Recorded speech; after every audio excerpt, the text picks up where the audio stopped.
Amigas, amigos, amigas. Eh, Hoy tenemos nuestro primer encuentro virtual de debates actuales, donde vamos a tratar de ir discutiendo distintas problemáticas que estamos trabajando o que hemos trabajado en este último tiempo. Seguramente van a haber muchas reflexiones sobre la situación de pandemia global que estamos viviendo, pero bueno, en mi caso Rick me convocó para que inicie este ciclo con algunas reflexiones sobre lo que se podría llamar, o una pregunta acerca de si se puede hablar de un momento fascista en el neoliberalismo.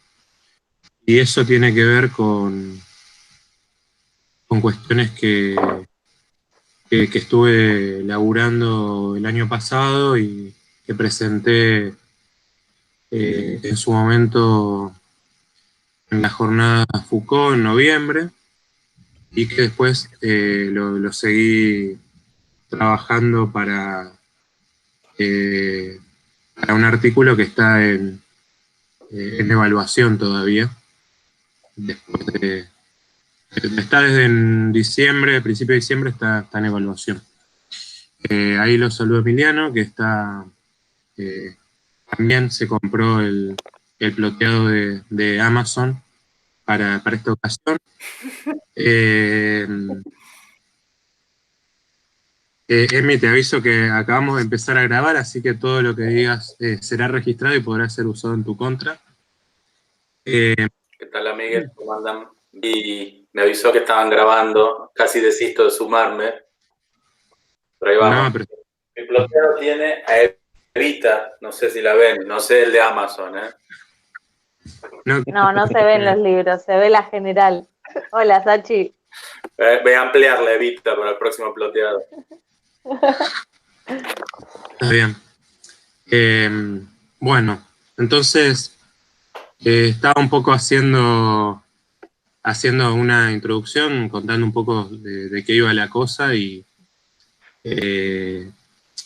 digamos que esto es como, ya no es ni un work in progress, ni es algo en lo que necesariamente estuve pensando este último tiempo, pero sí algo que presenté hace unos meses, que fue la última cosa que más o menos trabajé, por decirlo de manera sencilla. Entonces, bueno, la pregunta que me hago surge a partir de, que tiene que ver con si se puede hablar de un momento fascista del neoliberalismo, a partir de que, bueno, digamos, estuvimos viendo desde la última década un auge, digamos, muy estrepitoso de fuerzas políticas de una derecha radical que conjugaba, digamos, elementos claramente autoritarios, misóginos, racistas, con un claro discurso anti-inmigrante, anti-pobre también, en distintas geografías del mundo. Y eso, digamos, también me lleva, por un lado, a querer, bueno, conocer un poco más el pensamiento de los teóricos de esta nueva derecha radical, que hay algunos teóricos que están dando vueltas, digamos, de hace un par de décadas, pero que no tienen un gran relieve intelectual, digamos, o sobre todo no en el mundo académico. Qué sé yo, uno podría pensar en Enrique Masequien. Bueno, por ejemplo, en el caso del trumpismo, o sea, Steve Bannon era uno de sus ideólogos, pero un tipo que no viene, digamos, de la academia. En el caso de Alexander Dugin, que es el teórico de Putin, digamos, del putinismo. Están varios franceses, Alain de Benoit, Finkielkraut, bueno, una serie de teóricos de la nueva derecha francesa. Estuve leyendo algo de eso, me pareció por ahí lo más accesible para nosotros que somos unos afrancesados. Pero bueno, después me fui a leer, digamos, los que hablan directamente de manera crítica sobre este momento neofascista o momento fascista del neoliberalismo. Y bueno, lo que encuentro ahí básicamente es que, bueno, toda la fenomenología, digamos, de lo que es el ascenso de la nueva derecha, creo que más o menos todos la tenemos presente. En Europa esto sobre todo es muy notorio por el auge de partidos políticos, algunos que directamente reivindican el fascismo histórico y otros que asumen este discurso, digamos, como decía, racista, misógino, antimigrante, en un continente, digamos, donde la inmigración es muy fuerte.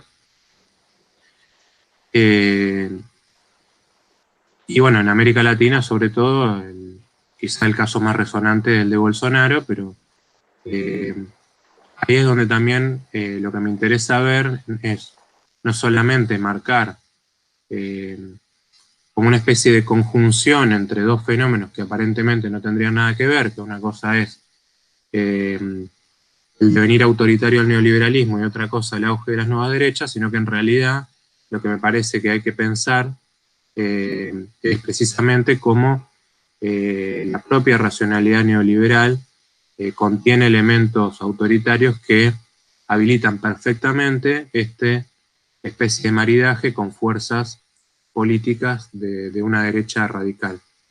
Entonces ahí es como que lo que intento hacer también es un poco una reconstrucción histórica, digamos, tomando algunas etapas muy globales de lo que es el neoliberalismo a nivel global, y también marcar, digamos, de entrada, por ahí ciertas prevenciones respecto del uso del término fascismo, ¿no? Digamos que siempre las tuve, pero en este caso en particular, creo que claramente hay un uso político, un uso filosófico, un uso histórico, un uso sociológico, un uso politológico, que difieren, digamos, entre sí, y que, por ejemplo, en el terreno político, digamos, obviamente el término fascismo es utilizado de manera muy frecuente, digamos, en términos polémicos, digamos, polémico estratégico, uno podría decir. En el ámbito filosófico, también el término fascismo puede prestarse a otros usos que no sean necesariamente, o no estén necesariamente ligados a su origen histórico. Y eso después yo en el artículo lo veo con Foucault, ¿no? Como las oscilaciones que tiene Foucault cuando usa el término fascismo son interesantes porque dan cuenta de todos estos usos en distintos momentos de su obra, sobre todo en entrevistas, ¿no? Digamos, y en la introducción al Antiedipo, digamos, Foucault no es que el término fascismo haya sido un término técnico ni mucho menos, y eso también habilita, digamos, muchos usos distintos, con distintos sentidos de esa palabra. Pero, digamos, cuando uno va al uso que hacen los historiadores, politólogos, sociólogos, bueno, ahí aparece otro universo donde el término fascismo es mucho más restringido y no puede desvincularse de la experiencia histórica del fascismo, ¿no? Entonces, si uno tiene que ver, digamos, si se puede hablar de un momento fascista del neoliberalismo, uno tendría que pensar también, bueno, cuáles son las características del fascismo históricamente y cuáles se verifican hoy y cuáles no, digamos. Y eso, digamos, en varios teóricos hay toda una serie de características que ellos relevan del fascismo histórico que estarían presentes en estos movimientos, sobre todo en términos de cuál es el estilo y cuál es el discurso de estos movimientos. Pero el problema es que cuando analizamos los objetivos de estos movimientos y ciertas materializaciones más concretas de esos objetivos, vemos que difieren, digamos, bastante de los fascismos históricos. Digamos, el objetivo del fascismo histórico, el primer objetivo claramente era combatir el comunismo, ¿no? La amenaza comunista en Europa era una amenaza, digamos, real. Los movimiento obrero en los países donde se instaló el fascismo era un movimiento obrero muy potente, y acababa de suceder la Revolución Rusa, y había una ola revolucionaria post Primera Guerra Mundial, cosa que no se verifica hoy. Por eso, digamos, uno de los conceptos que yo recupero en algún momento del trabajo es este concepto que utiliza Bernard Harcourt, que es de una contrarrevolución sin revolución, porque en realidad hay toda una serie de dispositivos de combate a las poblaciones precarizadas, a las poblaciones que están de alguna manera siendo víctimas del propio sistema neoliberal, y sin embargo, digamos, hay una serie de dispositivos de gobierno de las poblaciones que no, digamos, que no responden a una amenaza real, sino por el contrario, que se utilizan en un contexto donde no hay ninguna amenaza para el capitalismo. Entonces es una primera gran diferencia, porque los fascismos históricos buscaban defender al capitalismo de un enemigo que podía destruirlo. En cambio, actualmente estos movimientos, esta nueva derecha, busca profundizar, digamos, las lógicas del capitalismo neoliberal en todos los niveles, pero no tiene ningún enemigo global que pueda ponerlo en riesgo. El capitalismo no está en riesgo, la propiedad privada no está en riesgo, etcétera, etcétera. Ahí te tiré el etcétera, Julio. Después, otra cuestión, digamos, que vemos en el fascismo histórico es que, digamos, ese discurso nacionalista, digamos, va muy ligado también a la construcción de mitos colectivos que permitan movilizar a la sociedad. Ahí me pones 5 minutos, Julia. Mitos colectivos que permitan movilizar a la sociedad en pos de, no sé, por ejemplo, recuperar el lugar que esa nación ha tenido en el concierto de las naciones históricas, expandir un cierto imperialismo que permita, digamos, apropiarse de recursos, etcétera, pero siempre desde una lógica de la restauración de una identidad nacional fuerte y de un proyecto colectivo y movilizador, digamos, mientras que los neoliberalismos contemporáneos, las derechas radicales contemporáneas,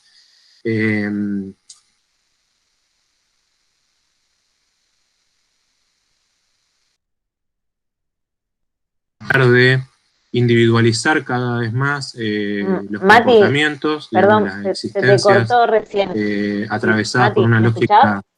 Mati, ¿me Sí. escuchás?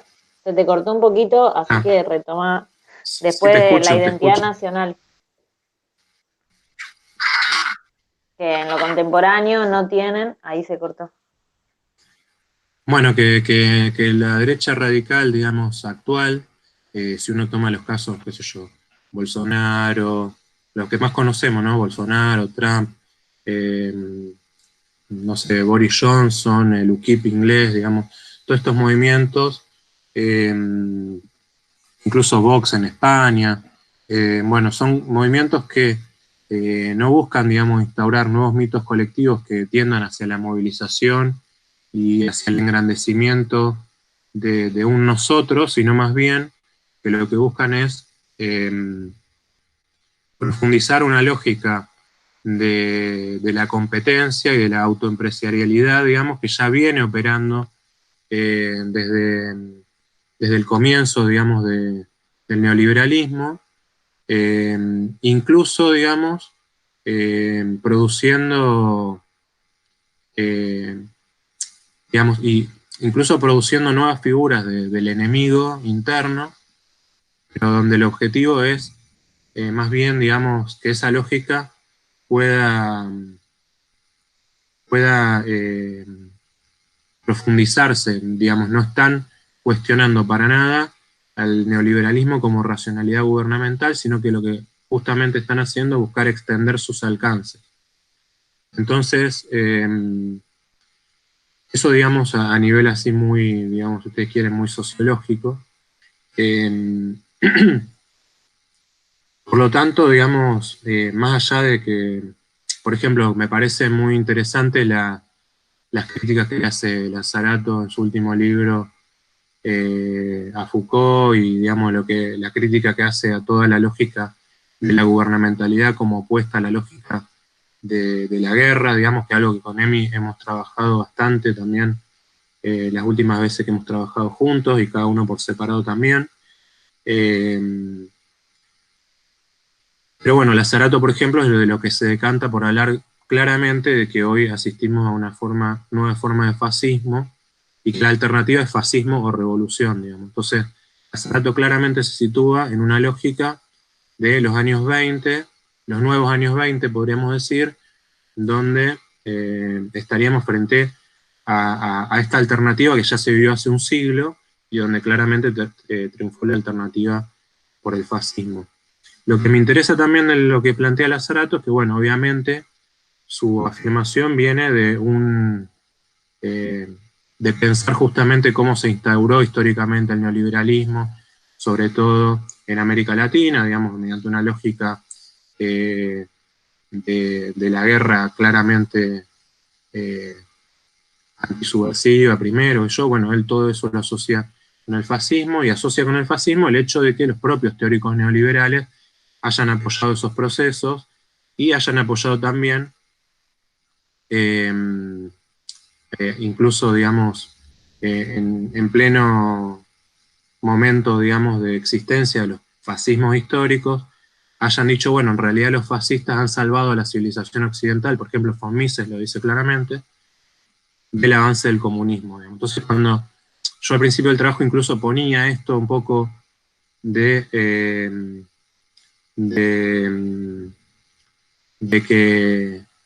el campo de adversidad había cambiado, de que el campo de adversidad del fascismo histórico era tanto el socialismo como el fascismo. Eso es cierto, pero hasta un cierto punto, digamos, porque no tienen el mismo nivel de adversidad, digamos, en el sentido de que, por último, el objetivo de los neoliberales era también evitar el advenimiento del socialismo, mientras que podían perfectamente tolerar el fascismo si eso salvaba el capitalismo. Y de hecho lo que plantea Lazzarato es que Foucault pudo pensar la relación entre fascismo y Estado, pero no llegó a pensar la relación entre fascismo y capital.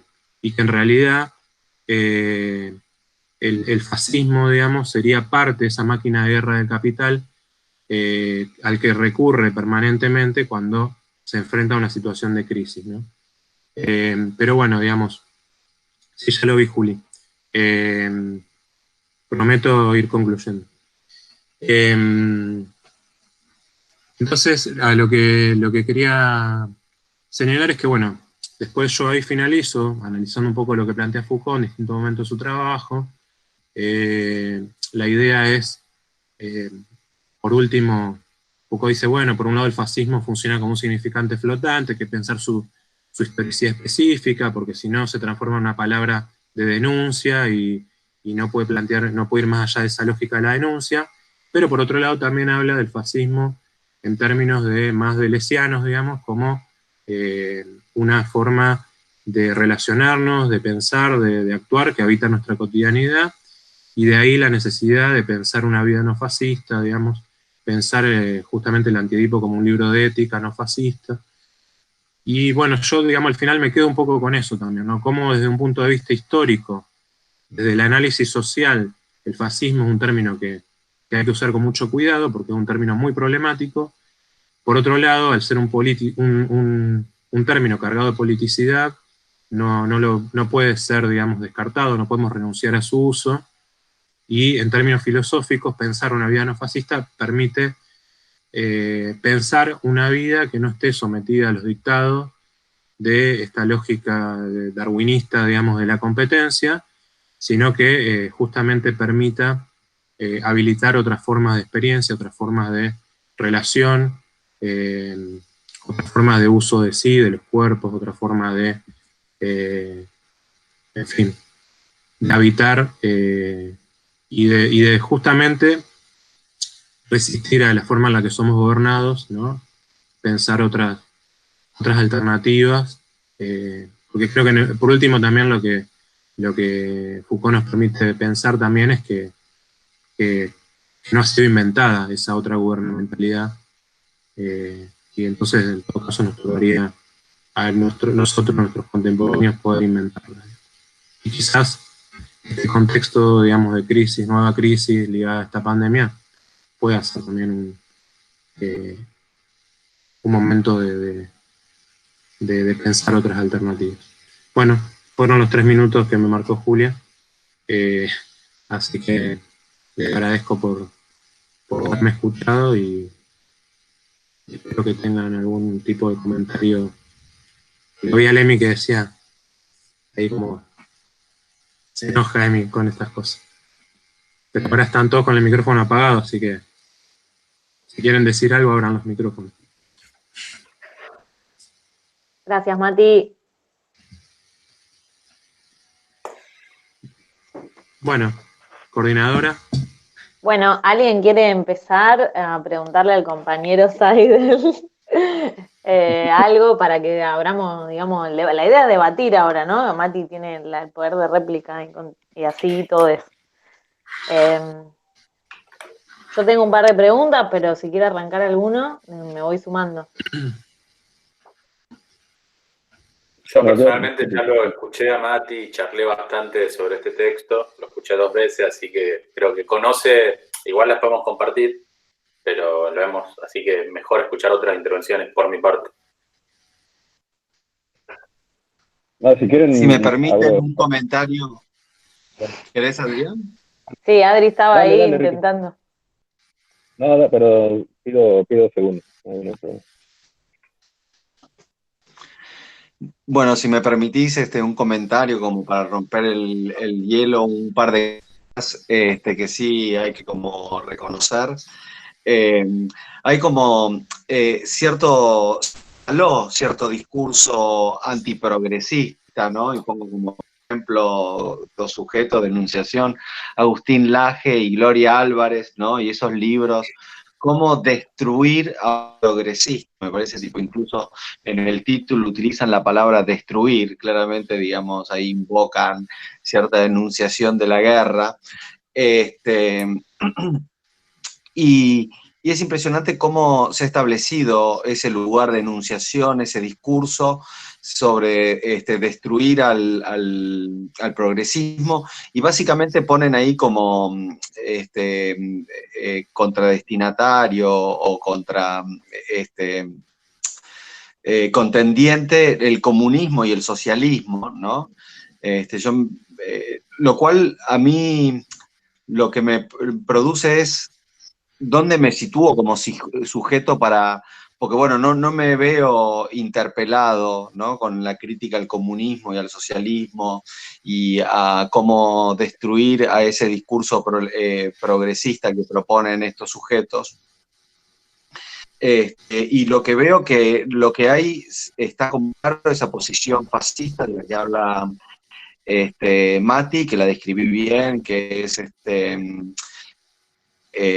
racista, anti-inmigración, machista, digamos, hizo pero me queda como mucho más vago la posición desde la cual podemos nosotros enunciar un discurso, porque tampoco me siento el contendiente, el defensor del comunismo, del socialismo y de Cuba, ¿no? Porque generalmente es ese el cómo destruir al progresista, ¿no? Hablar mal de Cuba, hablar mal de la Unión Soviética, y quizás son cosas que no necesariamente puedo estar defendiendo, pero nada, eso, que está más claro la posición. Perdón, Rick, pero me parece a mí, yo no lo he leído a estos digamos... Son divulgadores de el fraude. Claro, digamos, y son, creo que si no me equivoco, digamos, son figuras que han surgido en Twitter sobre todo, y de ahí han como tenido cierta popularidad, lo que les ha permitido insertarse en un mercado editorial. pero digamos, su discurso contra el progresismo, tengo la sensación de que va mucho más. Por un lado, el antifeminismo, y por otro lado, frente a, digamos, la defensa de los derechos humanos, digamos, eso sería más el progresismo, me parece, que la defensa de la experiencia del comunismo, ya sea histórico como actuales, digamos. Digo, quizá lo incómodo también es pararse en el lugar de, por último, de defensa del liberalismo político frente a estos chabones que tienen, por un lado, un discurso muy, digamos, ultraliberal en lo económico, pero totalmente antiderechos, digamos, anti-estado de derecho incluso, a pensar, digamos, en la parte política o jurídico-política. Y ahí es como que uno se pone, bueno, entonces uno es el defensor de las instituciones, digamos, ¿no? Y que creo que un poco también lo que nos ha pasado, digo, como experiencia, lo que dejó el kirchnerismo, lo que dejó, digamos,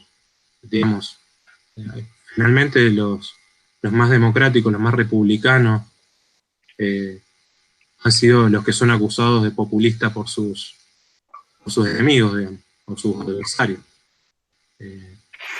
Pero no sé, creo que en este discurso, más que el comunismo, lo que bueno, sí apareció también, ¿no? Esta idea. Apareció en Brasil, aparece ahora como la denuncia del PT como comunista. En Argentina, digamos, vemos toda esta cosa de Pichetto y el anticomunismo en el contexto de la campaña electoral, pero digamos, hay un anticomunismo sin comunismo, en definitiva.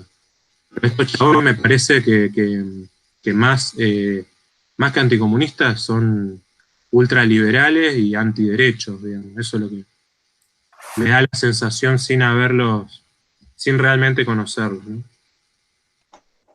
Si me permitís otro comentario, digamos,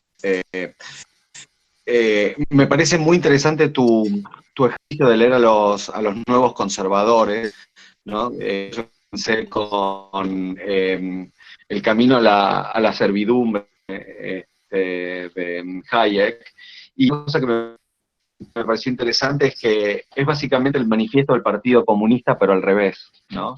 Es más, incluso hay más, ¿cómo se llama? Una retórica argumentativa en el manifiesto, y el otro es, es pura propaganda, y si querés, como spoiler alert, la conclusión es que nosotros somos conservadores solo con mercado, nada más. Tipo, nos vamos a aliar con todos los movimientos conservadores que estén de acuerdo con... Queremos un liberalismo sin liberalismo. Ese es el liberalismo. Adri, ¿vos querías decir algo también? Sí, bueno, muy interesante. No pude, como te decía, no pude leer el texto, así que seguramente ahí está todo mucho más digo, la comparación con el fascismo puede ser productiva, siempre y cuando, me parece, sirva para iluminar ciertos aspectos y no como para ponerle una etiqueta a un fenómeno y decir esto es lo mío, es un resurgimiento del fascismo, ¿no? Ahí creo que está la potencialidad del ejercicio, y está bueno esta labor de las múltiples acepciones historiográficas, politológicas, sociológicas del término fascismo, y cómo permiten iluminar y qué no. Y por ahí va la pregunta. ¿Qué es aquello que no se deja capturar en esa comparación? Y en este sentido, otra pregunta es esto que hablabas de, bueno, este neofascismo, por decirle de alguna manera, no se sale del molde neoliberal, sino lo extiende, lo busca extender. Sin embargo, también es cierto que introduce, lo pregunto, o más bien lo formulo como pregunta, ¿no ves que también que en este extenderse, y si se quiere radicalizar el neoliberalismo, en el sentido de llevarlo hasta sus últimas consecuencias. ¿No hay también una transformación del liberalismo? Es decir, esa primera versión fundacional del neoliberalismo, que era libre mercado y democracia sin contenidos, ¿cómo se ve desde este neofascismo neoliberal? Hay una transformación que pasa también poniendo atención no solo a las continuidades, sino a las transformaciones de esta nueva fase neoliberal. Y por último, y una recomendación, hay un lindo texto de un alemán de los años 20, contemporáneo de Smith, que es uno de los grandes rivales de Smith, que se llama Hermann Heller, que tiene un ensayo muy lindo, creo que debe ser de lo más lindo que leí contemporáneo al fascismo, sobre el fascismo. Está bueno y tal vez te ayuda también en esta indagación, porque él hace una crítica devastadora al fascismo, pero lo sitúa primero como que le da bola, dice, está bien, preguntémonos en serio hasta qué punto el fascismo es una revolución o una transformación de la forma política moderna. Después, obviamente, lo desarma por completo.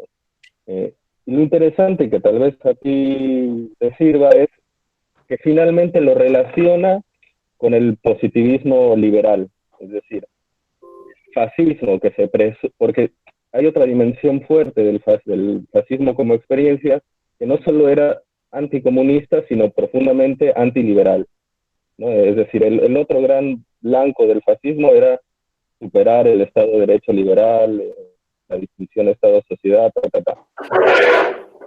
Mostrar Heller es cómo entre el liberalismo decimonónico y el fascismo no solo no hay una revolución, sino hay una continuidad. Es decir, el fascismo lo sitúa como una radicalización del liberalismo, en tanto, y ese es el punto fundamental de su ensayo, en tanto que no puede pensar el liberalismo un orden justo, un orden de justicia. Entonces el fascismo es por el mando, es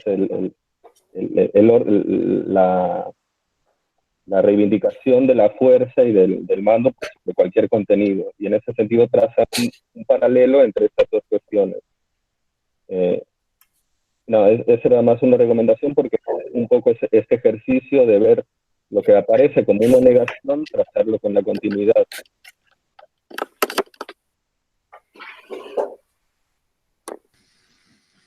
Bueno, sí, respecto a esto último, creo que es interesante, ¿no? Porque más allá es evidente que, digamos, que históricamente existió esta vocación del fascismo de situarse también como algo superador, primero concebirse a sí mismo como algo revolucionario, pero que superaba las limitaciones tanto del liberalismo como del comunismo, ¿no?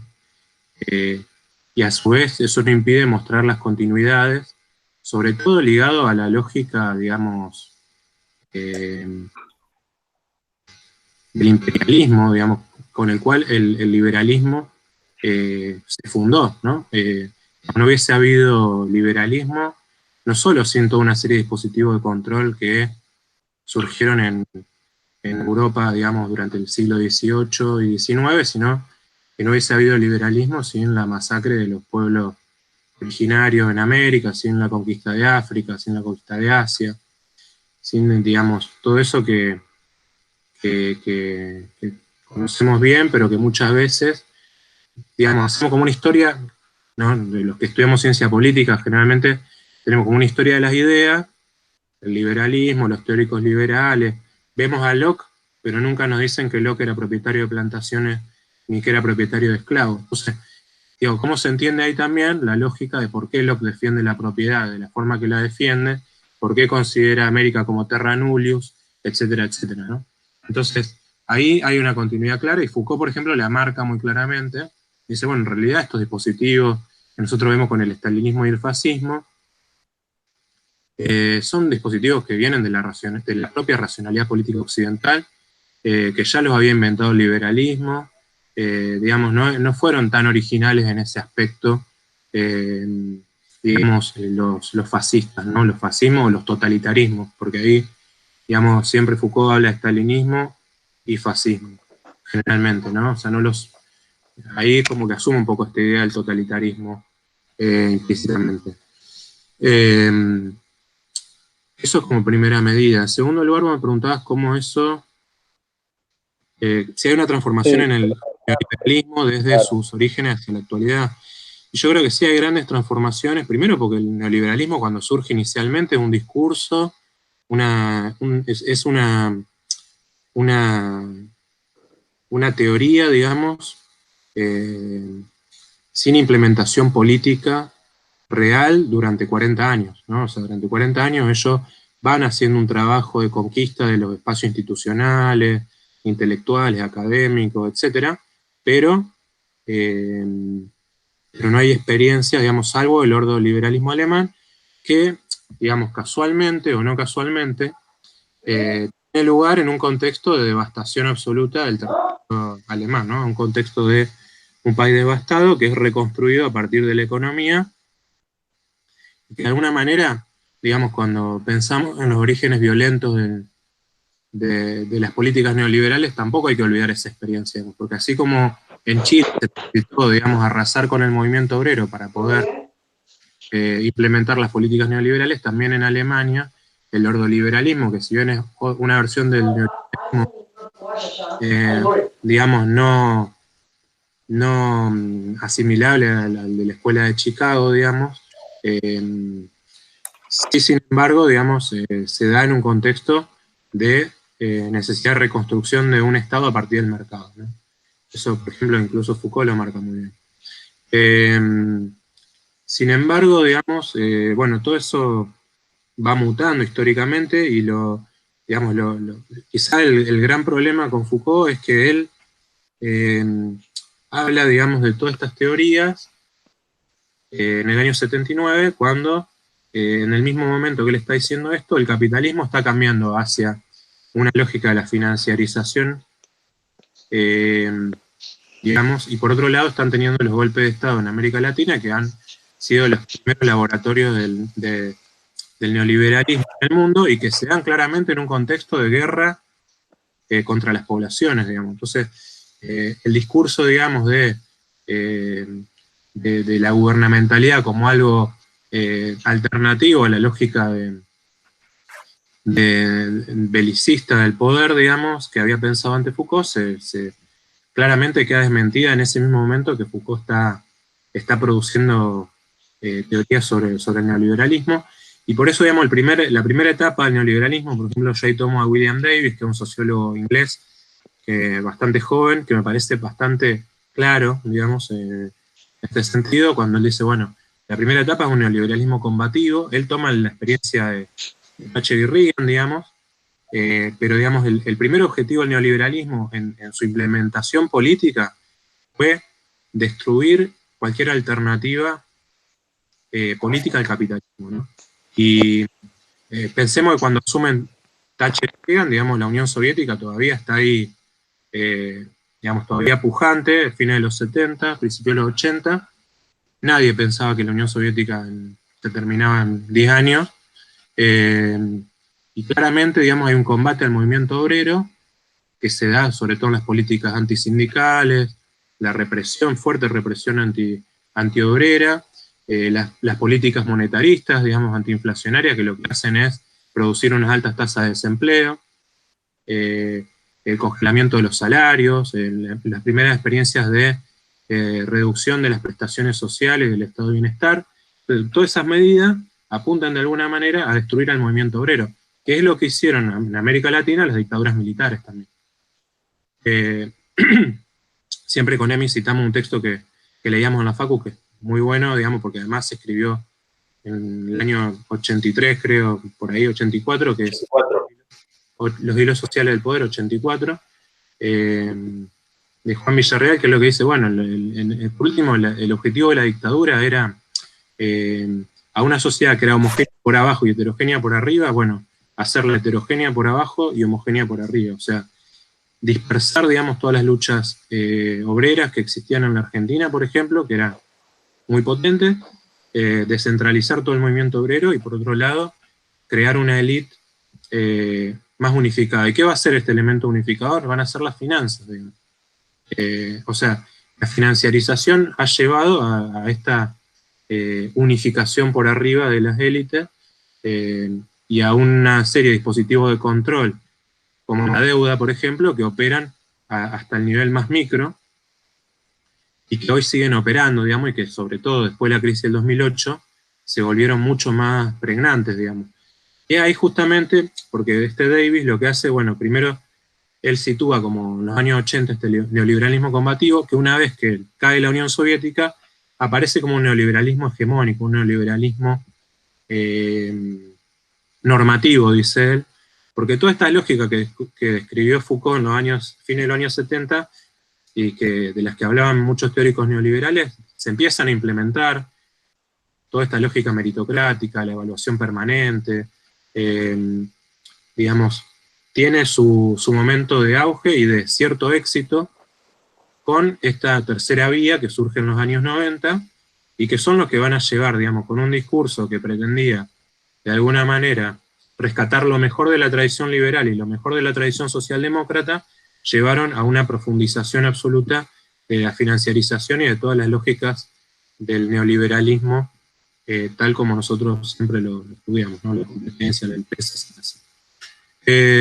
Entonces, lo que entra en crisis para Davis es este neoliberalismo hegemónico entra en crisis después de la crisis del 2008, donde de alguna manera todas las maniobras, todas las matufias que hubo en ese momento, y toda la política, digamos, de salvataje a los bancos, onda too big to fail, ¿no? Termina mostrando que toda esa, digamos, no solamente las agencias de calificación estaban totalmente ligadas al bloque de poder financiero, sino que también, digamos, los estados muestran claramente ahí cómo están dispuestos a sacar a las grandes empresas y a los grandes bancos que habían producido la crisis, pero no a la gente que había padecido, digamos, la estafa, ¿no? Cosa que hay que analizar después bien qué medidas se están tomando hoy con la pandemia, por ejemplo, porque no son necesariamente las mismas. Pero bueno, entonces ahí aparece, digamos, para Davis este neoliberalismo punitivo que él le llama, donde directamente el enemigo parece que son las propias subjetividades pauperizadas, precarizadas, las propias víctimas del sistema, que no representan una amenaza para el sistema, sin embargo son objeto de un escarnio permanente, y eso se ve muy claro, por ejemplo, en Inglaterra, con toda la política social, como ha sido, digamos, dejado todos esos mecanismos de evaluación en manos de privados, que a la vez, digamos, permanentemente te niegan los derechos, digamos, a la asistencia social, o te hacen hacer cursitos de programación neurolingüística, y ese tipo de cosas, o decir, como, bueno, lo que también hemos conocido en estos años, y que ahí, digamos, lo que él plantea es que, en definitiva, se muestra también que si antes, digamos, al neoliberalismo se lo podía criticar porque ponía la eficiencia por sobre la justicia social, en la actualidad ni siquiera, digamos, el objetivo de la eficiencia parece ser un objetivo, porque hay medidas que se toman, como la política de austeridad, que producen permanentemente el efecto contrario al que dicen buscar, y sin embargo se les aplica cada vez con mayor insistencia. Entonces ahí estamos como en una nueva etapa que creo que, digamos, a la luz de esta pandemia van a surgir cosas nuevas, porque hasta hace 6 meses la austeridad fiscal, el equilibrio presupuestario, la no emisión monetaria eran como la ley de gravedad de Newton, y ahora de repente todos los estados están dispuestos a transgredir esas normas siempre y cuando puedan salvar al capitalismo, digamos, ¿no? de su propio, de una crisis en la que ya estaba de alguna manera. Entonces, por eso digo, es interesante pensar cómo se va a redefinir todo esto, pero yo creo que una vez, hace un un mes y pico veía un tuit de Gerardo que decía que frente a todos estos pronósticos, digamos, de cómo va a ser el mundo, es muy probable que siga siendo la misma bosta que era antes. Digamos. Bueno, ¿puedo preguntar yo, Sachi, y después vas vos? Adelante, adelante. Atrás. Bueno, uy, se me cae el celular. Me parece que eso, está re bueno el laburo de Mati, como siempre. Perdón, tengo problemas técnicos. Y que, digo, el texto después, si lo pueden leer, tiene como mucha más profundidad y detalle en todo lo que acá nos tiró así, pobre, 20 minutos de exposición. Y me parece que abre mucho más, o sea, como que el texto a mí me abrió mucho más a las preguntas y a la duda sobre la respuesta a la pregunta del título, que sería, ¿se puede hablar de un momento fascista del neoliberalismo? Que lo que acaba de decir acá, que parecería que no, ¿no?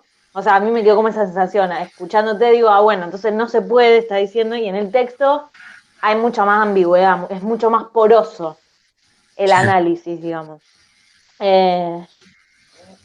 Uy, se me cae el celular, no sé por qué. No quiere que hable el... Bueno, entonces como que me vienen un par de cosas, así, de preguntas. Por un lado, si al neoliberalismo, o sea, es como complejo, porque cuando definís históricamente al neoliberalismo, también aparecen todo un montón de etapas y de cosas contradictorias respecto a lo que el neoliberalismo es, y primero hay un descarte de definirlo como, qué sé yo, como ideología, como proyecto, y aparece toda esta historización súper interesante que Mati siempre trabaja de lo que es el neoliberalismo, y de alguna manera parece que eso se resumiría o se resolvería, para decirlo en términos hegelianos, en el problema de racionalidad. O sea, si yo tengo que poder decir hoy, más allá del proceso histórico que puedo analizar del neoliberalismo, lo que tengo que pensar para pensar políticamente es que hay una racionalidad neoliberal. ¿Qué pasa con el fascismo? O sea, y ahí me viene esta pregunta. O sea, ¿y el fascismo dónde queda en todo eso? O sea, ¿el fascismo es otra racionalidad? ¿Es parte de un aspecto de la racionalidad? O sea, no sé, ¿es parte de un aspecto de esa racionalidad neoliberal? ¿Es anterior históricamente al neoliberalismo? Sí, no. ¿Dónde aparece? O sea, es algo de eso, me parece que está bueno porque lo profundices. Y después también ahí me quedaba como colgado esta distinción. O sea, una vez, hace 2 años, lo escuché a Omar Hacha, que por ahí te interesa lo que está escribiendo, porque creo que viene trabajando en esta línea. Él es historiador, si no me equivoco, y estaba re enojado con todo lo que estaban diciendo que el macrismo era un fascismo. Y decía, bueno, es que si lo pensamos en términos del fascismo histórico no nos dan las reglas. Después, por supuesto, que si vemos alguna que otra característica, sí podemos decir como combate político esto es un fascismo, ¿no? Hablaba de algo de eso él. Pero no me termina de quedar claro, porque entonces, eso, ¿cuál es la distinción histórica, sociológica, filosófica? Digo, hacer eso es lo mismo que se le hace a los conceptos de Marx. Y acá viene como para mí la contracara de la pregunta, que es, bueno, pero ¿el comunismo qué es? Digo, el comunismo también es una racionalidad, el comunismo también lo tenemos que pensar tanto histórica como politológicamente, como filosóficamente, como sociológicamente, porque lo que aparece todo el tiempo, digamos, en lo que por lo menos exponías ahora, Mati, es que no hay, o sea, es sin comunismo esto, ¿no? Y reducir, o sea, a mí mientras en estas preguntas, ¿qué carajo es el comunismo entonces? Porque ahí decir no, es sin comunismo es pensar o reducir el comunismo a una hipótesis comunista, que es una hipótesis europea del siglo XX, de una clase obrera masculinizada, de un modo de entender las lógicas de extracción de valor, de un modo de entender la organización del comunismo, de un modo de entender el Estado en el comunismo, que me parece que si analizamos toda esta otra parte de la historia que están trabajando con Sachi, digamos, desbordemos el centro. El comunismo también tiene otras características, ha tenido otros componentes, y después también tiene su actualización. Pensar, o sea, decir que Bolsonaro, cuando refiere al comunismo, hay solo una referencia discursiva porque del otro lado no hay comunismo, es entender que el asesinato de Mariel Franco es simplemente el asesinato de una feminista liberal, negra. Perdón, estoy siendo provocadora, pero en relación a lo que supone la cara de Sachi, a lo que supone reducir de que ahí no hay comunismo, ¿no? O no hay una hipótesis. Porque, bueno, ahí está la pregunta, ¿qué es el comunismo entonces, no? Lo mismo pienso respecto de los feminismos, porque también apareció como esta cosa de los feminismos son, o sea, como si se puede pensar en cómo el poder, Bolsonaro, Trump, etcétera, etcétera, construyen al enemigo, si es la ideología de género, si son los comunistas, si son los inmigrantes, si son los trans, si son todo eso, pero cuando nos tenemos que pensar como resistencia, resulta que todos somos unos progresistas liberales y que ninguno encarnamos ninguna hipótesis distinta, que incluso incluya al Estado ahí, por eso hay que pensar qué carajo es el chavismo también. O sea, ¿qué es el socialismo del siglo XXI? Nos guste o no políticamente los resultados que eso haya tenido. ¿Qué es la primavera árabe? O sea, tratar de pensar cuáles fueron los procesos de lucha, incluso qué pasó en Chile antes de esta pandemia. O qué pasó en nuestro propio país con el movimiento de mujeres, qué pasa con los feminismos a nivel internacional, por qué se puede volver a pensar un internacional, cosa que había desaparecido en las luchas del siglo, de finales, de principio del siglo XXI. Y eso me devuelve, o sea, como todo ese quilombo ahí, me devuelve como a la pregunta del segundo eje de por qué habría que descartarlo como fascismo, que es, paren que busco la notita, esta hipótesis como, capaz que noté cualquiera, del imperialismo y más la identidad nacional, ¿no? Mati, corregime si me equivoco. Que ahí aparecía como que tanto Bolsonaro como Trump como Boris Johnson no cumplirían, como alguna de esas características, pero no en lugar de la identidad nacional. Cuando en realidad, si te pones a ver la construcción del enemigo, por supuesto que hay una construcción de una identidad nacional que es blanca, racista, machista, misógina, racista, que sí, pero obviamente no nos va a dar las características de la identidad nacional de principio del siglo XX, porque las naciones no son lo mismo que eran en el siglo XX, porque los modos transnacionales del capital no son los mismos, Entonces ahí me aparecía como esto, entiendo y comparto de que no es lo mismo, o sea, de que históricamente no es el mismo momento, no podemos pensarlo igual.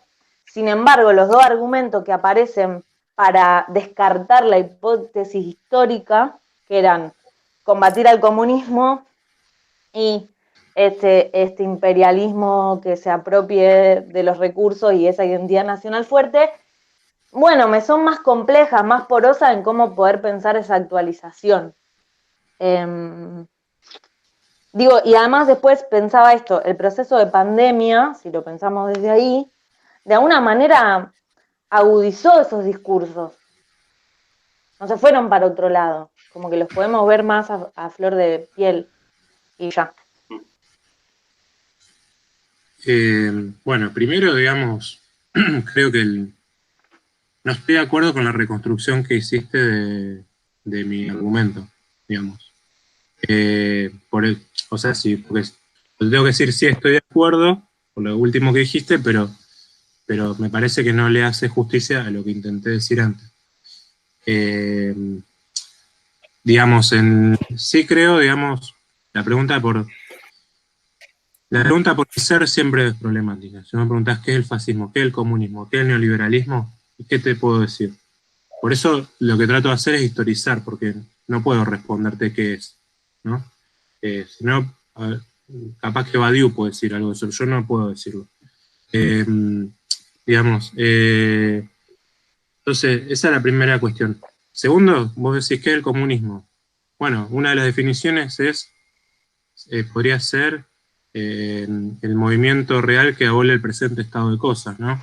Y eso, el feminismo un poco va en esa línea, ¿no? O sea, el feminismo busca, como decís, el nuevo movimiento internacional, la nueva internacional, digamos, el movimiento que ha podido movilizar masivamente a una resistencia callejera, colectiva, que busca pensar otras formas de relación, que busca pensar un más allá del neoliberalismo, digamos, porque además, si bien no todos los feminismos son anticapitalistas, digamos, hay una fuerte corriente, digamos, antineoliberal y anticapitalista en el feminismo, lo cual me parece, digamos, que ahí también encontramos por qué estos tipos están tan preocupados y tan en contra del feminismo, la ideología de género y todo eso, ¿no?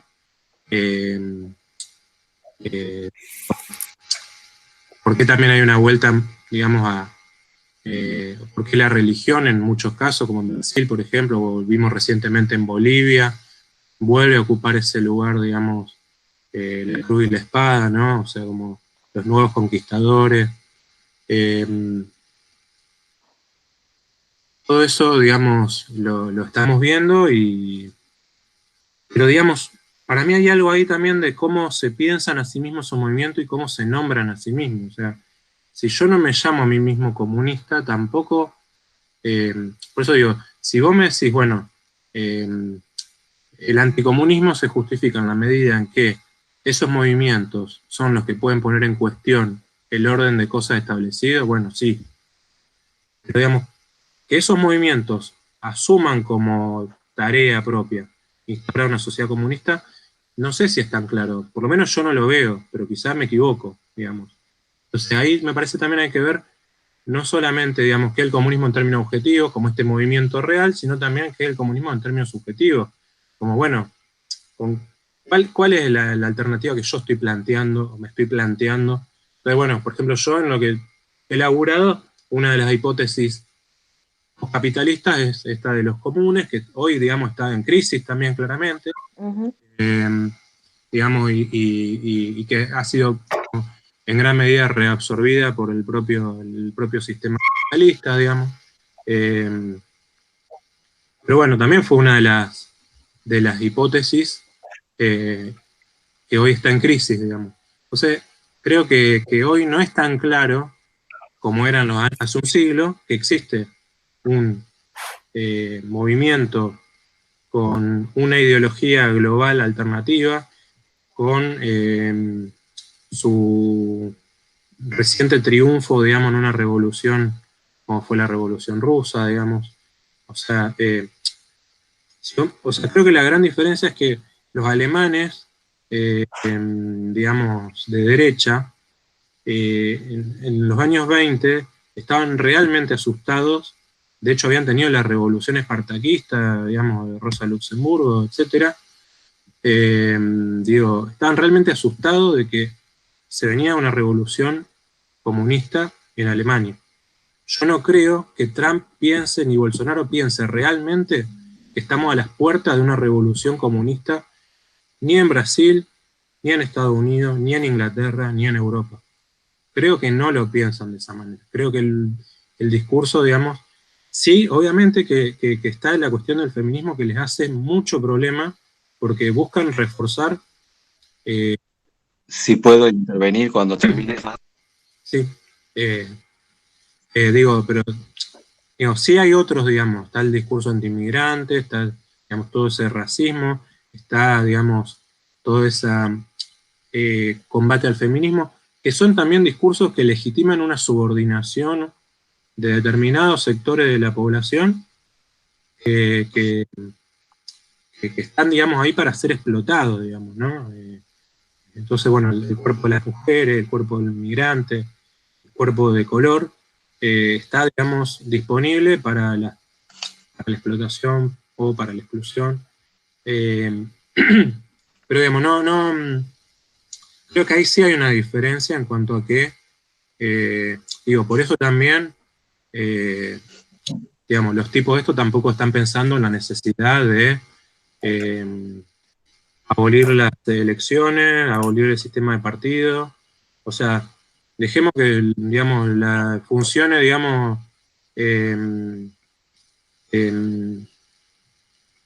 digamos, en el caso de Brasil, obviamente que es más complejo porque ya viene, digamos, de un proceso, digamos, de cómo el lawfare y el impeachment de Dilma y todo eso han, digamos, derivado en, o sea, un sistema, digamos, democrático que se mantuvo, digamos, dentro de cierta formalidad, pero que sabemos que fue totalmente amañado por este tipo de estrategias, digamos. Pero bueno, yo no lo veo, por ejemplo, ni en Estados Unidos, ni en Europa, que hoy por lo menos estén pensando en, bueno, no sé, tomamos el poder y cerramos el Parlamento. Digo, no lo hizo la Liga Nord en Italia, eh, no lo están pensando, digamos, los sectores más radicalizados y de hecho, digamos, en su discurso, por ejemplo, los británicos, por ejemplo, su discurso anti-europeo, parte de ese discurso es, nosotros tenemos la democracia más antigua del mundo, así que no, digamos, no tenemos que subordinarnos a los dictados de los burócratas europeos que nos vengan a decir cómo tenemos que administrar nuestra nación, digamos, recuperemos nuestra democracia, recuperemos nuestra soberanía nacional y de esa manera vamos a competir mucho mejor en el mercado mundial.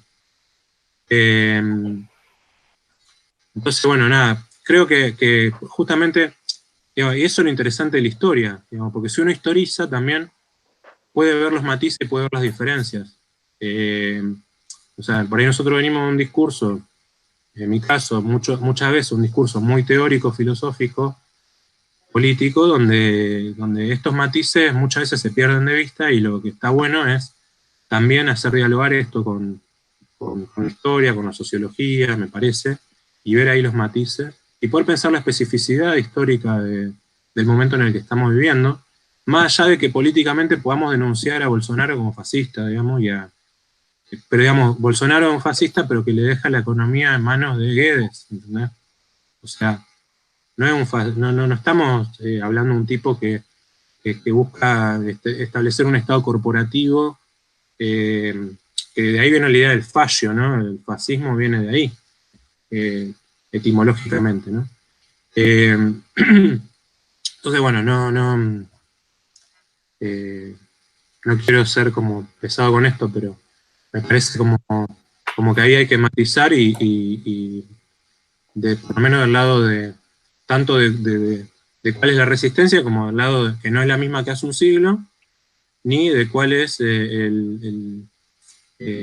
que están, digamos, dominando la situación, que tampoco son exactamente iguales que hace un siglo, aunque tampoco se priven de aprender las lecciones, digamos.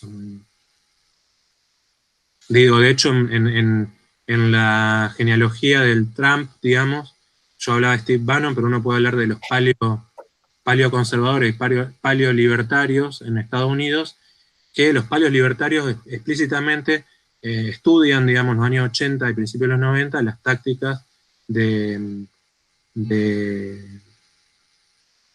del nazismo para hacer propaganda, ¿no? O sea,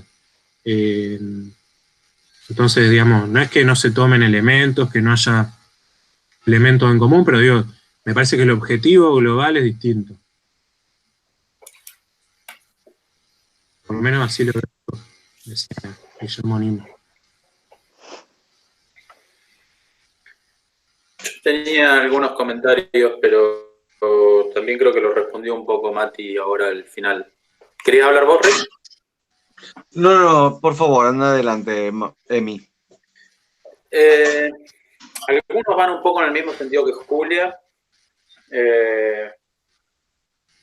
A mí lo que no me termina de cerrar O sea, creo que es una tensión del texto de Mati y de la lectura que hizo hoy, que es esta tensión entre un palo, una lectura historicista, si se quiere, o genealógica, vamos a decir también, y una lectura más conceptual del fascismo. Pero me parece que, digamos,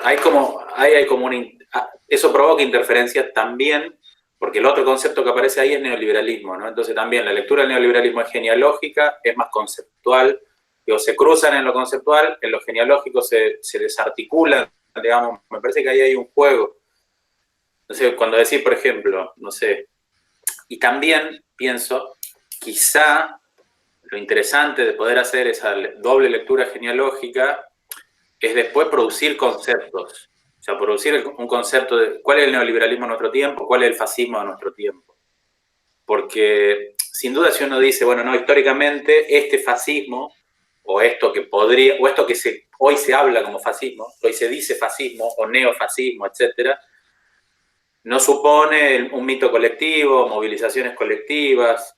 Estoy citando lo que decía Mati, ¿no? La nueva derecha siguen con la empresarialización de la existencia neoliberal sin tocarla, pero a la vez dice, bueno, hay enemigo interno, ¿no? Pero bueno, y ahí donde Julia decía, bueno, si hay enemigo interno también hay construcción de una identidad colectiva, también hay un mito colectivo, ¿no? Cosa que creo que es mucho más clara cosa que no es mucho más, que es clara en el caso de Vox, es clara en el caso de Trump, es clara en el caso de Bolsonaro. Digo, es clara en el caso del Frente Nacional también, ¿no? Me parece que... Y entonces, me parece que ahí es donde hay que intentar cómo se van cruzando. Y ahí hay algo que tiró Julia, que a mí me parece re interesante, porque digo, los Foucaultianos solemos, incluyo al Mati en el gremio, como dar por sentado. Sí, pasa que yo soy Foucaultiano de izquierda, vos sos más Foucaultiano liberal. ¡Sos peronista! Enseguida, o sea, tenemos la clara idea de a qué nos referimos cuando decimos que el neoliberalismo es una racionalidad de gobierno, ¿no? Pero me parece también piola la pregunta de Julia, porque el fascismo también es una racionalidad en ese sentido, ¿no? Entonces, bueno, ¿cómo articular, si son racionalidades de gobierno, cómo se articulan como racionalidad de gobierno? Porque de hecho, de algún punto, la crítica un poco de Foucault al comunismo es, bueno, el comunismo no inventó una racionalidad de gobierno, el socialismo, digamos. De alguna forma, el fascismo lo que hizo fue radicalizar esas racionalidades policíacas del Estado, de la razón de Estado, etcétera, y igual que el comunismo estalinista, y nosotros no fuimos capaces de inventar una racionalidad de gobierno, y por eso nos vimos invadidos por esas racionalidades liberales en todos lados. Y ahí me parece que es donde capaz hay una nueva racionalidad de gobierno, ¿no? O sea, donde esto que estamos intentando describir, que no es más, pero sí es, porque ahí se empiezan a confundir, bueno, pero el neoliberalismo siempre fue autoritario, siempre fue violento, siempre fue expropiador, siempre fue antiobrero, pero eso significa fascismo, racionalidad de gobierno fascista. Me parece que una cosa es distinguir la historia del neoliberalismo, que claramente la historia del neoliberalismo no es la historia que nos cuentan los liberales, digo, la historia del neoliberalismo y del liberalismo en general, es la historia del capital, ¿no? Entonces, bueno, si es la historia del capital, sabemos que viene cargada de lodo y sangre. Pero este nuevo neoliberalismo, ¿no? Que ya no se designa además como tal, porque además yo estoy ahí volviendo a lo que decía Mati, este neoliberalismo no se designa como tal. Y hubo un momento en que, si bien empezó siendo una designación peyorativa, fue tomado de vuelta como propio, la idea de un nuevo liberalismo, de un liberalismo con otras bases teóricas, y hoy estos tipos, si bien tienen ministros de economía neoliberales, para decirlo de alguna forma, y racionalidades de gobierno todavía neoliberales, en algunos sentidos, a la vez ellos no se designan como neoliberales y hacen una apelación a ciertos lugares comunes fascistas. Digo, eso me parece que ahí también no se nombran como fascistas, pero sí aparecen elementos del fascismo. Por ejemplo, Paltrinieri, yo creo que te había mostrado un post al Mati, Paltrinieri dice, bueno, ojo, Pero nosotros no salgamos a decir que son los fascistas, porque en realidad es lo que ellos quieren hacer, parecer, ¿no? O sea, quieren presentarse como si fuesen el fascismo antiliberal, como si fuesen el fascismo antiglobalización, como si fuesen... Y en realidad no son eso. Son unos liberales del orto más violentos, digamos. Ellos se quieren inscribir en esa... Cuando el Frente Nacional se inscribe en la historia del petanismo francés, quiere tener ese abolengo del fascismo francés, y en realidad no lo tiene, dice Paltrinieri de alguna forma. No lo dice así. Pero me parece que ahí es donde, digamos, o sea, ¿sigue siendo un gobierno por el medio de la forma empresa o no? Al final el Mati tiró de vuelta otra idea, cuando tira, digamos, una vida no fascista, una vida no darwinista, decís ahí, ¿no? Entonces ahí de vuelta aparece ese elemento, me parece que ahí hay un elemento interesante en el darwinismo social, digamos, si se quiere, como medio elemento de cruce de los orígenes del neoliberalismo y de los orígenes del fascismo. Me parece que ahí hay un terreno común, digamos, si se quiere. Después como que hay que intentar, no sé, para mí hay que intentar articularlo, eso. No sé si es comentario, pregunta. Y una más. Y ya estoy. Respondiendo un poco también a algo que decía Julia, que yo me anoté la idea de comunismo sin comunistas, que es como una especie de anticomunismo sin comunistas, por decir, como una especie de reformulación de la tesis de Harcourt, digamos, que es una contrarrevolución sin revolución. De todos modos,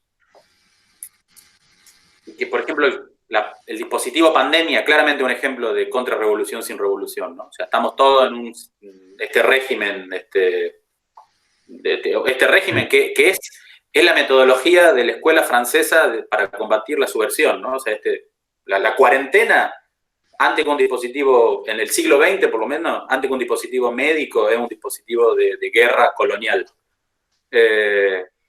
Claramente estamos en este dispositivo, sin revolución a la vista, pero sí me parece que ahí el elemento ese es reactivo, digamos. O sea, claramente los elementos son la raza, el género, digo, ¿no? Son movimientos que son racistas, son xenófobos, son patriarcales o misóginos. Digo, me parece que también, a ver, ¿cómo decirlo? Quizá el neoliberalismo en su versión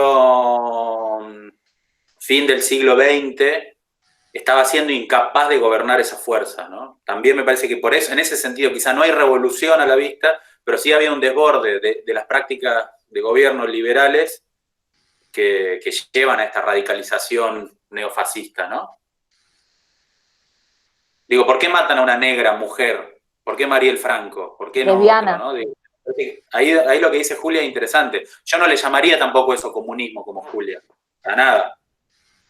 O sea, tendrá 1000 nombres. Entiendo que Julia cuando dice comunismo está diciendo un nombre, ¿no? Pero claramente hay eso, digamos, es reactivo también. También hay una fuerza del otro lado. Eso.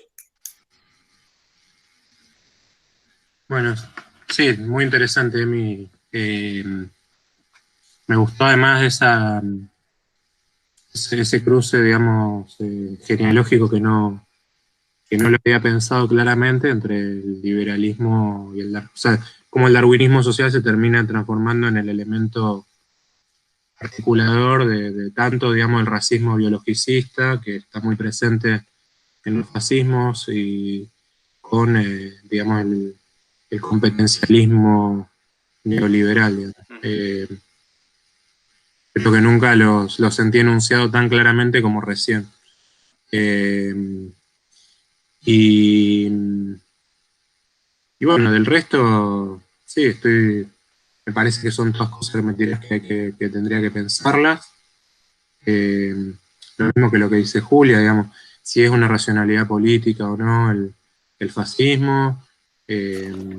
Digamos, yo lo que me parece, digamos, que es distinto, por lo menos si uno historiza, es que los fascismos históricos no surgen como una doctrina que busca después encarnarse en un movimiento político, así, digamos, por ejemplo, en el caso del comunismo tenemos distintas versiones del comunismo en el siglo XIX que plantean, sí, obviamente una lucha real en el movimiento obrero, pero a la vez teóricos que están pensando una sociedad comunista como una alternativa global al capitalismo. En cambio, en la genealogía del fascismo, tenemos en todo caso los panmovimientos o los movimientos nacionalistas, el pangermanismo, el paneslavismo, movimientos que disputan, digamos, los imperialismos del siglo XIX, que eran imperialismos sin imperio y que buscaban justamente una tierra para colonizar, ¿no? Y todo ese racismo que empieza a tener sus primeras aplicaciones, digamos, como dispositivo de dominación en las colonias, después retrovierten sobre Europa. Y ahí aparece esta gubernamentalidad de partido que menciona Foucault, que está inscripta, digamos, en esa misma tradición liberal. Por eso es donde yo digo, bueno, la racionalidad fascista ¿es alternativa o no? Digamos, porque en definitiva, si uno toma Foucault, digamos, con el que uno está acostumbrado a pensar, quizás habría que desacostumbrarse también un poco de eso. Digamos, el fascismo no tiene una doctrina, digamos, claramente, digamos, tiene ciertos elementos que vienen de lo que es, por ejemplo, en Alemania la revolución, los teóricos de la revolución conservadora, en Italia ciertos teóricos, digamos, del nacionalismo italiano, pero no hay una doctrina fascista que dice, vamos a establecer un movimiento para superar, digamos, como en el mismo auge, digamos, Mussolini, de hecho, cuando surge, era un socialista, supuestamente, y después crea esto del fascismo. O sea, no hay como, en cambio en el neoliberalismo me parece que claramente hay una vocación de pensar otras, digamos, de reinventar el liberalismo como racionalidad de gobierno, y eso luego se aplica como doctrina también. Digo, no había, digamos, cursos de economía fascista en las universidades alemanas en los años 10, como sí hubo una escuela de Chicago, una escuela de Friburgo, una escuela de la New School of Economics, etc. O sea, hay como, me parece, como, y en eso donde el neoliberalismo para mí se parece más al marxismo, porque son como teorías de la sociedad y a la vez son políticas de movimientos políticos que buscan gobernar esa sociedad. Y el fascismo surge más, me parece, como un quiebre histórico que no estaba anticipado necesariamente por ninguna teoría, digamos. Y de hecho hay mucha discusión sobre qué movimientos se pueden inscribir dentro de los fascismos. Digamos, algunos te dirán que el franquismo fue un fascismo, otros te dirán que no. Bueno, esas discusiones son eternas, son tipológicas, no sé si son las que nos interesan. Mati, ¿puedo interrumpir? Sí. Me parece que ahí hay un ruido para mí, porque si dijiste, podríamos decir exactamente lo mismo del neoliberalismo. O sea, sí, porque me parece que hay como que vos estás aplicando una grilla historicista para el fascismo y una grilla genealógica para el liberalismo, digamos.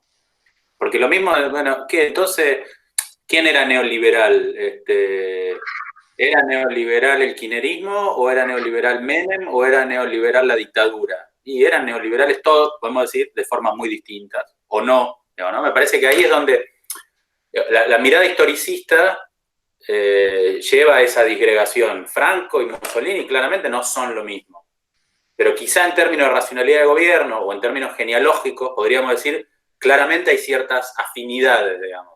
De la misma forma que no son los mismos Stalin te puede entrar ahí, claro. Y Thatcher, ¿no? Pero a la vez me parece ahí donde me parece que hace ruido esa dificultad, digamos, que aparece, ¿no? Entre pensar este momento como fascista, pero a la vez, ¿no? No es una objeción, digo, me parece que son dos miradas que está bueno, que complementan, pero también generan interferencias. Si se me permite una intervención, un comentario brillante en lo que están comentando. También, digamos, como comentario, cómo hay que reconocer que la derecha, los conservadores, han tomado la iniciativa, ¿no?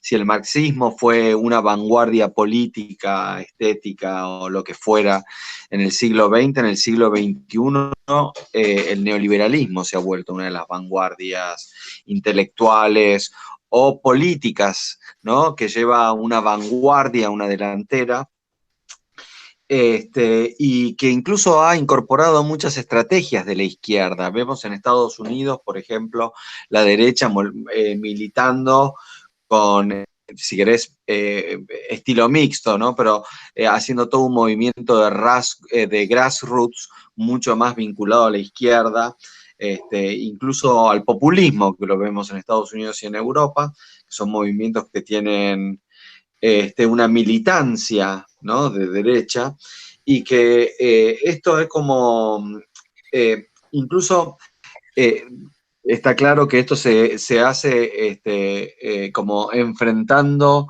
a un contendiente, un enemigo, que como ya hablábamos, el comunismo habíamos dicho, ¿no? Como que es un fantasma hoy, un fantasma vacío, porque no es una amenaza real al estilo Carl Schmitt, no es un enemigo en ese sentido.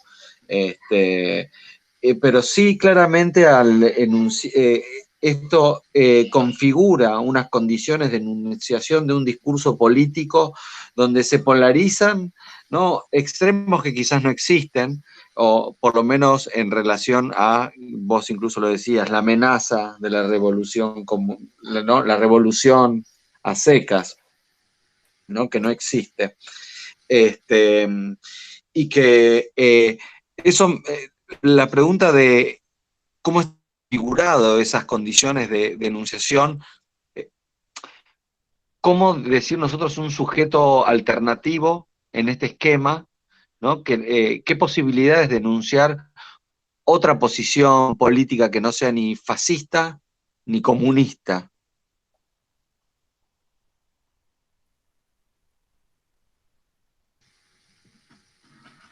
No sé.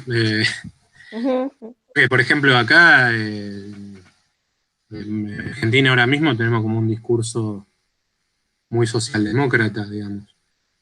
Y eso creo que está totalmente inscripto en una tradición del liberalismo político, del republicanismo. Sin embargo, eso tiene una capacidad de movilización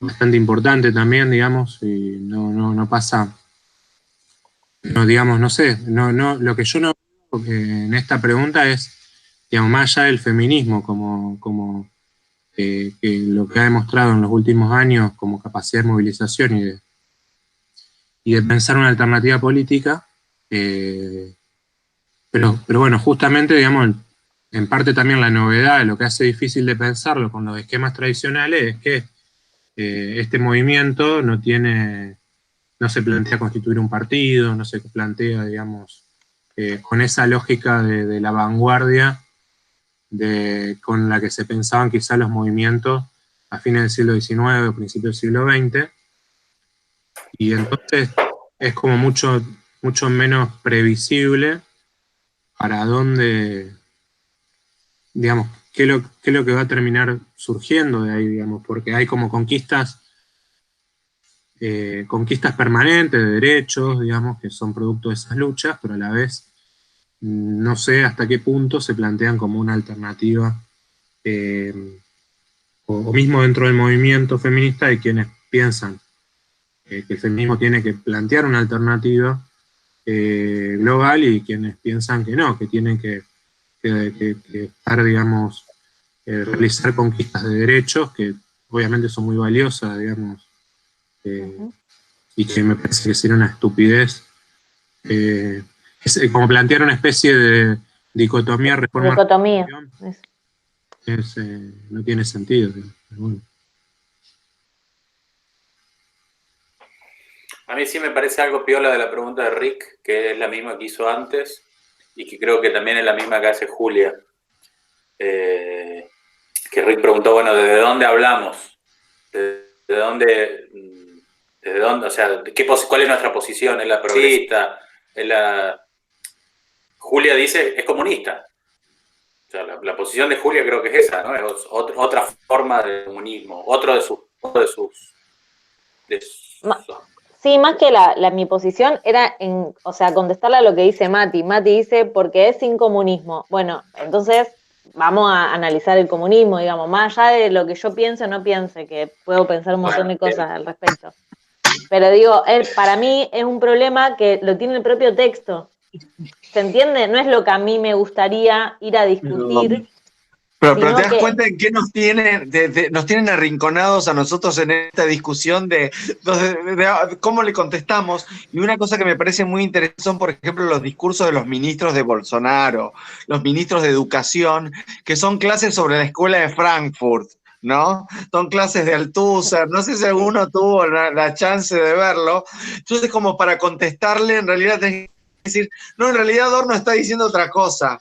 Como ya entraste, es otra la respuesta, como que tenés que invalidar eso, ¿no? Y ya estás discutiendo una clase, como que aprendieron nuestro lenguaje, nuestro léxico, ¿no? Nuestra jerga, y como que nos contestan con eso. Y me parece como muy interesante cómo se han hibridizado, ¿no? Discursos, enunciados, prácticas, ¿no? Que tenían que ver con la militancia de izquierda, de vanguardia, ¿no? Que venía de una, ¿no? de lo que decía Mati recién, como el marxismo, una teoría con una práctica, queremos concretamente hacer esto, y como que el fascismo o el neoconservadurismo, el neoliberalismo, ese espacio que estamos discutiendo, dijo, vamos a apropiarnos de estas prácticas y cosas, vamos a vaciarlas, como incluso decía, creo, Mati, Emi, ¿no? ¿Quién decía el libro de 1920 de que, o los libertarios que estudiaban los manuales de los nazis? En fin, que claramente tomó la delantera, tiene momentum, se ha establecido como vanguardia, y nosotros estamos dispersados preguntándonos si somos comunistas o no, cuando, qué sé yo, no importa, digo, como Benjamin y el arte, qué sé yo, man, digo, viene por otro lado la cosa, digo, no, casillen en esa discusión, no me pongan a discutir a Adorno y Benjamin y el Althusser con el ministro de Educación de Bolsonaro. No, pero yo lo que decía respecto a eso es que pensar que el comunismo es el de Althusser, es el de Adorno, es el de un movimiento obrero europeo, es reducir el comunismo también en su propio proceso histórico también. O sea, así, como no se entiende cómo lo podemos pensar desde o sea, todo lo que le hicimos al neoliberalismo y al fascismo, pensarlo politológicamente, sociológicamente, filosóficamente, ideológicamente, históricamente, ahí me parece que está la clave también, porque aparece en el propio discurso de Mati, esto no es fascismo porque era combatir al comunismo y ahora no hay comunismo. Ok, ¿por qué no hay comunismo hoy? La primera pregunta que me hago. Ahí va como el meollo del glomo. Después sí, ya saben que yo soy trosca, comunista y toda la mierda, digamos, pero no era el punto, digamos. Igual, Julia, ese tipo, todas estas objeciones que me están haciendo, me las podrían haber hecho antes de que mande el texto a publicar. Pero no, Mati. Todo bien. Me interesaría rescatar algo que salió, que me parece que varios coincidimos en que ahí hay un camino para explorar, que tiene que ver con esto del darwinismo social. Es decir, antes de caracterizar, de etiquetar, de nombrar esta nueva fase como neofascista, habría que ver cuál es la especificidad de esta nueva fase. Y yo, escuchándote, Mati, después que le decían los chicos sobre el darwinismo social, hay algo, un primer aspecto metodológico tendría que ser, hay entre todas estas experiencias identificadas como neofascistas algo en común? Primera pregunta, porque hay mucha heterogeneidad, estamos presuponiendo que hay algo en común. La primera pregunta, ¿qué es eso que tienen en común que permitiría eventualmente identificarlos como expresiones o variantes de una misma cosa? Ujú. Esta cuestión del darwinismo social me parece que ese es un avance. Y hay algo que a mí me sorprende mucho de estos nuevos discursos, que es un discurso de la crueldad, porque el neoliberalismo tenía esto de, bueno, las diferencias sociales, las desigualdades son cuestión de privados, ¿no? El pobre porque quiere, el mercado en todo caso hará lo mejor para matizar esas desigualdades, pero acá hay como un goce extra de la desigualdad. Es decir, y ahí entronca con esta ética darwinista de sobrevivirán los más fuertes, ¿no? Y eso también está bueno para pensar cuál es el opuesto, es decir, qué le oponemos a esa pedagogía de la crueldad del neoliberalismo hoy. Y me parece que hay un concepto que está rondando a nivel global, que es impresionante, también esa conectividad global, que es el de solidaridad, ¿no? Está en Argentina, está en Estados Unidos, está en Europa, y que es un principio, si no comunista, por lo menos socialista, digamos, viene de esa tradición. Es decir, parece que ahí se está jugando algo en esa confrontación. Por un lado, un discurso que no solo avala la desigualdad, sino que la afirma como una pulsión, como al débil hay que masacrarlo, y en eso sí se podría pensar en algo relacionado con el fascismo. Y del otro lado, la oposición es lo contrario, es decir, no, tenemos que reconstruir esas redes de solidaridad.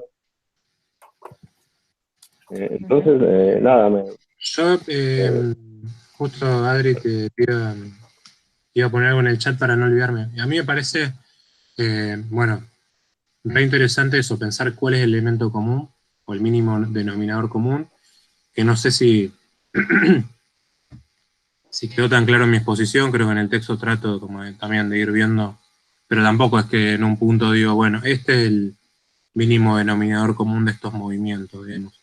De hecho, también comento ciertas distinciones que se hacen entre los neofascismos, los populismos radicales, todo ese tipo de también categorías que son un poco europeas también en cómo se piensa. Para nosotros creo que populismo no tiene nada que ver con lo que ellos plantean de populismo, pero sabemos que estamos prevenidos frente a eso también. Y lo que la cuestión de la solidaridad a mí no sé, no,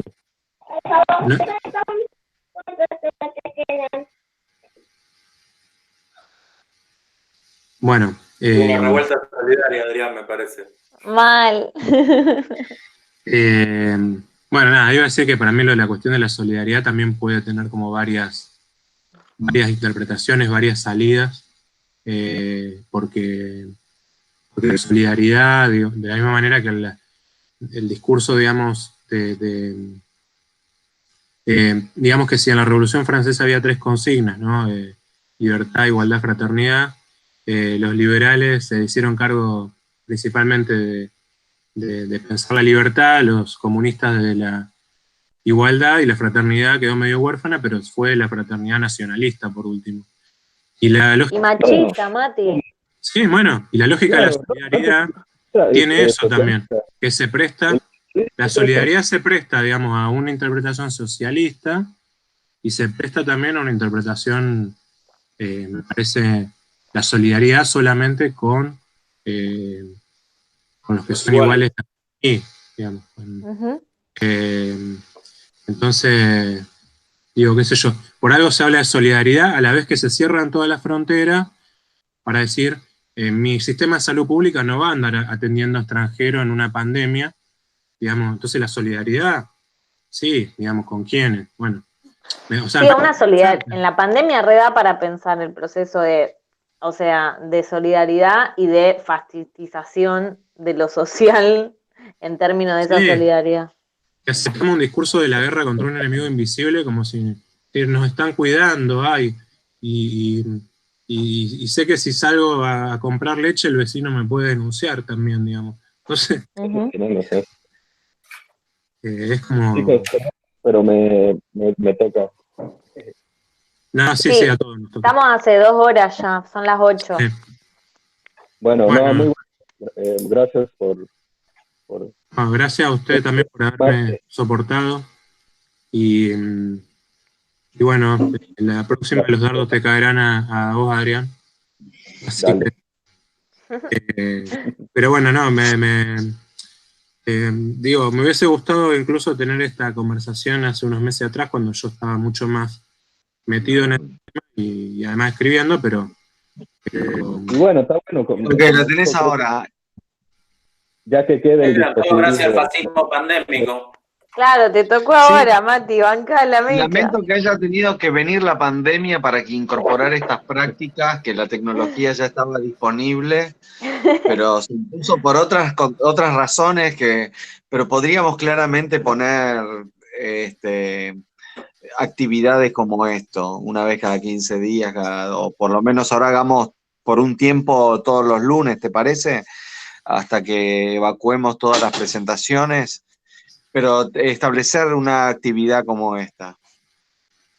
No, muy bueno, me gustó. Y la discusión esta última se estaba poniendo re buena. Bueno, tengo que ir a hacer